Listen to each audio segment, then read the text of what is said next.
Hello, hello, and welcome back to the Scrying Mirror. Thank you all for coming and joining me for this exciting tarot. I'm super, super excited about this one. This is still on pre-order, so I don't know how I got this. It will be out on pre-order and new release very soon, though. This is the Witch Tarot. This is one of the, I think about 50 or 60 that I have that I'll be reviewing for you all soon. I have several new, really awesome decks that I have so excited to show you all. And then I have some thrifting hauls that I'll be showing and sharing with you. And a few things I'll be showing you that I got online, or things that I've had that I've been waiting to show you all. If you all want to subscribe to my channel and see all of the new things coming through I have over 80 some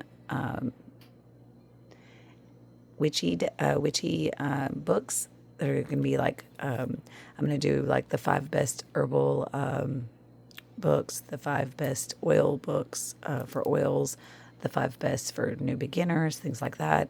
So if you all are interested in that, and don't forget, I will be doing spell work, some small spells on here. Please stick around for that as well. Also, like I said, I have over 60, probably 50 to 60 tarot and oracle decks that I'll be doing for you all, and some of them are so awesome. I'm super excited, and there's one about to come in that you all are going to be ecstatic over, and I am anyway. So I cannot wait to show you those. So let's get started. So the Witch Tarot is the woman in total control of herself tarot, and this was an oracle deck, and I think this was had been done on 3 years ago, and so I guess they started a tarot. So it's by Angie. It's written by Angie Sullins, and the artwork is by Silas Tabal. So it's not AI at all. It's so beautiful. The artwork is just absolutely gorgeous. So let's get started on it. And if you look on the front here, that is Persephone's. That's the pomegranate, and so you can tell that this is definitely. And you can tell the witchy stuff. I even have those earrings. That's crazy. Anyway, so let's look at the back of it. It is by U.S. Game Systems, and it's just a beautiful deck, and I cannot wait to show you all. These are gold gild, and gild edging, and they are a little bit bigger than a regular tarot deck would be. They're kind of more like an oracle deck, like size, and I like that. A lot of people don't like that size, but I do. So let's read this really quick, and then we'll get into it. But keep in mind that this is still on pre-order, so get yours now or wait till it comes out and it's a new release. It says, what does it take to become a woman in total control of herself? A decision to become the mistress of your own power and a commitment to reclaiming agency of your life. Witch Tarot was created to help you find the path towards your sovereignty. Yes, I had a problem with that one. And companion you on the journey of maintaining your authenticity, your practical magic. Find inspiration in the 78 lusciously composed collage-style tarot cards and discover guidance in the empowering musings, poetry, and card meanings. The lavishly illustrated guidebook also presents 3 custom card spreads, include 78 gold gilt edge tarot cards, and a 208-page full-color guidebook, and an organza drawstring pouch. So super excited because, yes, it does come with a pouch, just like it did with the oracle deck. But I did want to talk about the book, so let's go ahead and open it up. It is a gorgeous one. The book I did want to talk about because, like the oracle book, the oracle deck had the book that, look how beautiful. The oracle deck had and it comes with this beautiful pouch. Look at that. And so did the oracle deck too. So the book, oh my gosh, the book, look how thick this thing is. What it does, it comes from, you can't see that. I don't want you to look at it yet because I want it to be a surprise. So I'm going to put that on top of it. This book is coming from the witchery school. So when you look at this, you are getting information from, actually, you're learning like from a class of tarot classes. So in the book, when you open it, it comes in colors. So you've got the wands are like a peachy red kind of pink color. And then it goes to the next one, which the swords are like a green color. And notice that it'll show you about the Ace of Swords, what it is. And then when the card appears, the meaning in it, if it's in your reading, and then keywords here, and then a witch wields her truth like a blade, carving freedom from the silence. So it tells you a little thing about the witch at the bottom. So you will see that in there. And so then the next one is blue, which is the cups. And that is probably one of my favorite cards. Wait and see. You all have no idea how beautiful these are. And then the green, of course, is going to be the pentacles. And that card, for some reason, was one of my favorites as well. But look how, when you like open the book to some of these cards, there are like, when you open it, look at the like, it's just so gorgeous. It's like, I don't know, it's, the coloring is just beautiful. And let me go here to the front here, like that one. Look how beautiful that one is. Look how just gorgeous. And then look at that one. I can't show you, but here's the major arcana, and it talks about like in the beginning, and then it tells you like a little, it's got like a little poem in the front, like unmasking a myth. When they want to control you, they do not come with shackles made of iron. They come instead with cages made of shame and story, like the one about the woman who earned crisis for her curiosity. So tempted by a life of wisdom and independence, she caused the downfall of all civilization. Women are dangerous, says the shame story of Eve. They cannot be trusted and should not trust themselves. Give a woman free choice and she'll eat the fruit, tempted the man, enraged the god. She'll destroy us all with her mad desire to know, to discover, to understand herself, her world, her maker. Give a woman any freedom and she'll follow her curiosity, shape her own story. Seek truth beyond the dictates of order and obedience.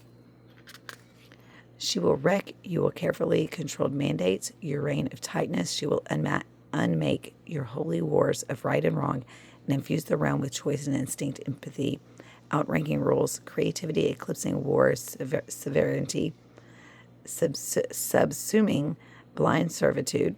Where you want to know, like Eve, when you have a taste for truth and a hunger for wisdom, you have to question the stories, test that facts, rattle the cage. Who profits from you believing a lie? Who benefits because you believe you are both cause and curse? They have tried to burn you with their shame, strip you, violate you, shrink you, silence you, but they could not break you. Your phoenix spirit, its fierce heat, will melt old regimes, and inflame a generation who will not settle for smallness, for submission, for shame. Sink yourself into the feathered red sleeve of your ancestors and rise, woman, rise again, for you are Persephone's daughter, Lilith's lover, Eve's heir. Find the truth, eat the fruit, and unmask the myth. Let it burn. Look how beautiful. Is that just not, it's wow. Yeah, that's it. There's so much in this book. It talks about entering this severity, what keeps a good witch down, control. It talks about the introduction. She is no one's pawn. This is such a wonderful book. It's gorgeous. Look at the back here. Like, there's, I am a woman remembering who I was before the world told me who I should be. I'm a woman rewilding the heart, rekindling the soul, restoring my life. All the way home. Though I do not yet know all of what I should become, today I'm a woman proudly failing at who they wanted me to be. So let's see, that's it. And then it shows you the Witch's Cross Tarot spread, and then there's the Unmasking a Myth spread, and then Mistress of Power spread. And that one is kind of like the past, present, future. And then it's about the artist and the author. This is look how this book is just insane on everything. So you're going to get a lot of keywords, things like that. So let's get started. The inside is so beautiful. Mine came a little ripped, unfortunately, but look how beautiful the inside is. It's so gorgeous. So let's get started. They are gold gilt edges, like I said, and they are a bit bigger. They are a lot bigger, actually, than a regular size. This is the Everyday Witch Tarot, and I will show you right now how big that is. This is how they are, a little bit bigger. They're like an Oracle deck size, but that's okay. Let's get a little bit closer so you can get to see all of this. Not that close. Not that close, right? So it is a little bit bigger, but look at the backs. I love the backs of them. They are so gorgeous. Love them, love them, love them.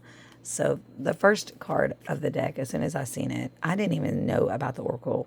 I had no clue that there was an Oracle deck out there. So when I looked it up, I was watching it, and they were literally saying how the book was from their actual witchery school where they teach lessons of tarot.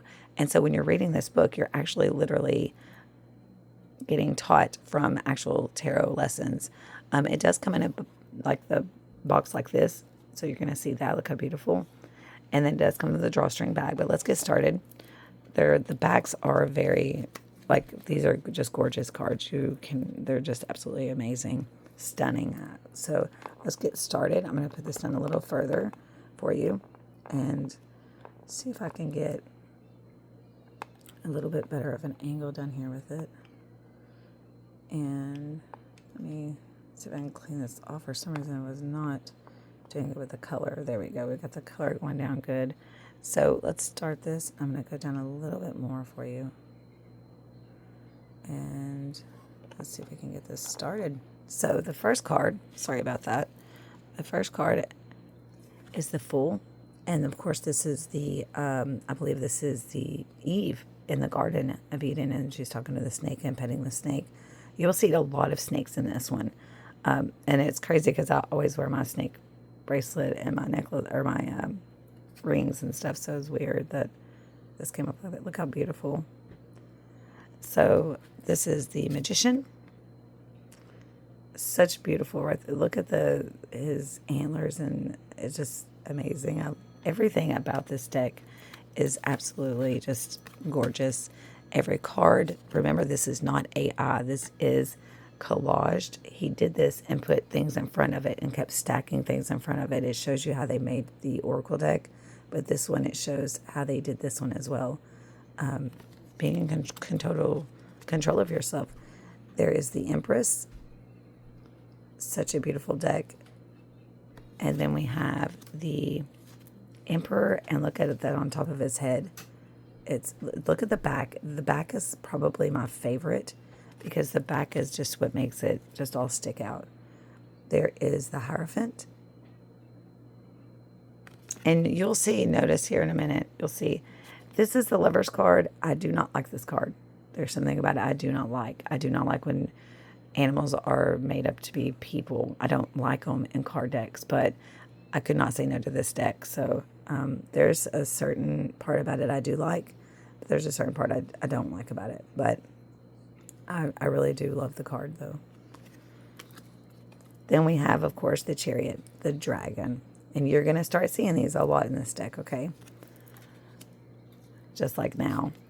The Strength card is not a lion or a wolf or anything like that. It's definitely a dragon. And then I liked it because there was also a collage paint. Look how beautiful that is in the back. It's just so beautiful. The Hermit. And it's more like, it also kind of looks Picasso paintings. Look at this one. How gorgeous. Absolutely love it. Here is the Justice card. And the hanged one is actually the mermaid caught in the ropes, or not really caught in the ropes, but she's under the water there. And then we have the Death card. And like they were talking about, it actually does have a collage in the background. Look at the background, how everything in the back fits, but it kind of, he stacked everything on top of each other to make it collage. Look how beautiful that is. Temperance and the Devil. This one was interesting to me because if you look at her shadow, is that not crazy? Insane. That's the Devil. Look at the tower. My favorite tower of all time, hands down so far, is this one here. Reminds me of the Hobbits. Or like of the Lord of the Rings. That's definitely reminds me of that one. There is the Star. The Moon. I love the background of the moon. And then the Sun. This is Judgment. And the World. And look at the world, at her stomach. It is a map. If you look at it really close, it is a map. And then this of course is Eve, and then the snake. So we're going straight into the wands. And so I'm going to scoot this back just a little bit so you can I can kind of pull them up towards you. Ace of Wands. Two of Wands. I love the Three of Wands. I don't know, there's something about it I love so much. Look at the Four of Wands. I don't know it's like a chicken or like a rooster or something with like the legs, but I don't know. It's crazy. Five of Wands. Six of Wands. That one is really pretty, I think. These are also kind of like an Art Nouveau in it too. It's weird. The Seven of Wands is defense, and oh my God, like being defensive, and she is definitely defensive. She looks like an angry witch. Eight of Wands. I like this one a lot. It's like a magic carpet. The Nine of Wands. See how Art Nouveau-ish it looks as well. It's just so beautiful. Ten of Wands. This one is probably, I'm not a unicorn fan, but I loved this one. I'm starting to like unicorns now just because of this card. Page of Wands. The Knight of Wands. And look at her torch. The most awesome torch I've ever seen. Look at it shining through its eyes. We have the Queen of Wands, which is an awesome card. I love this card. And the King of Wands. So, and like I said, look at the back. There's so much to look at. It's insane, but it's still subtle. It's not too much, but it's still a lot to look at. I know that doesn't make sense, but Ace of Swords. Two of Swords. And if you see like her hands and stuff like that, and just looking at the background is what. The Three of Swords here is so interesting to me because it's just, wow. It looks like the real heart, but it has it's just gorgeous. This, I think, is supposed to be Joan of Arc. And usually you're supposed to be laying down, and you're always in like a church scenery because they have the stained glass. But this is definitely, I believe, Joan of Arc. And look how beautiful this one is. This is Five of Swords. The Six of Swords, usually you're seeing the back of this person because they're moving or they're transitioning, and you're not looking back at the crap behind you or the bad behind you. You're going forward, you're transitioning to something better. But this one is going sideways, and I just love how beautiful this one is. This one is the Seven of Swords because he's trying to steal the egg, obviously. Seven of Swords is the worst card in the deck. This one is the Eight of Swords. Remember, entrapment, things like that. And she is entrapped in all of these spider webs. She can get out of them, though. But she's not. Nine of Swords. I really love this card a lot. Because you can tell even in the background that he looks sad. And he's the statue, I believe. So, this reminds me of Snow White.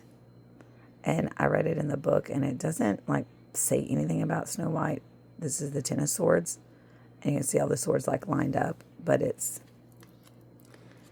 this one is one of my favorites. I love my ravens and my crows and stuff.